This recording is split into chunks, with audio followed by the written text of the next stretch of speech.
lives in such a beautiful place that even though that's their front drive, look, it's just fields. It's absolutely, they used to own that barn, but anyway, not really, it's just want to show you that this is the view we have. And listen, can you hear anything?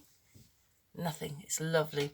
But anyway, we were nosing through my mum's drawers and an article's here, and I thought I'd just read it out. We don't know even how old it is, but the paper's brown, so it's got to be, what, 10, 20 years old? 30 years old? So it says, I'm just going to put that there like that. Back in 1820, the only bustle in Hove was the one your girlfriend wore.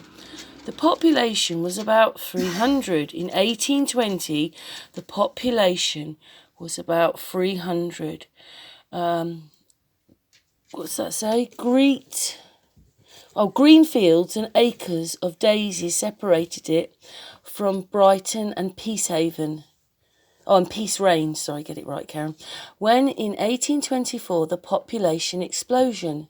If you can call building of the Brunswick estate that, it certainly was the tide of elegant bricks and mortar, and swept along with it came St Andrew's Church, sited directly in Waterloo Street, Hove. The Reverend Edward Everard, what's that?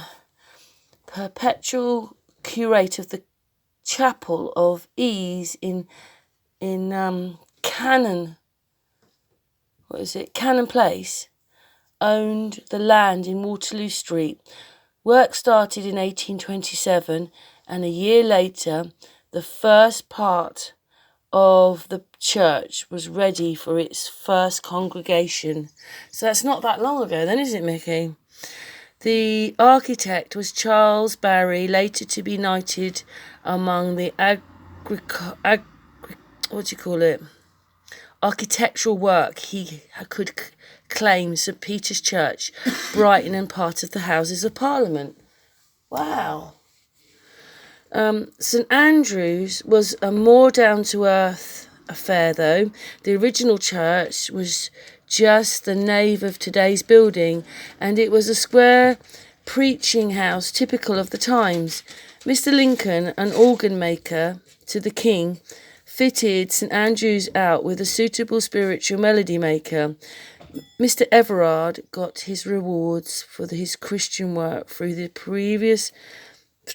pews for hire system, which operated in that time. So you paid for your pew. Yeah, they separate the men and the women. Yeah, we saw that in the church at my mum's. It said men sit here in my mum's church. Yeah. Only 80 or more of the seats in this church were free.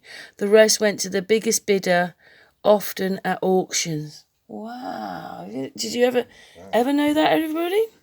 Anyway, there was plenty who could afford it. After the church was consecrated by the Bishop of Chichester on the 5th, 1828 of July, people queued to join the congregation.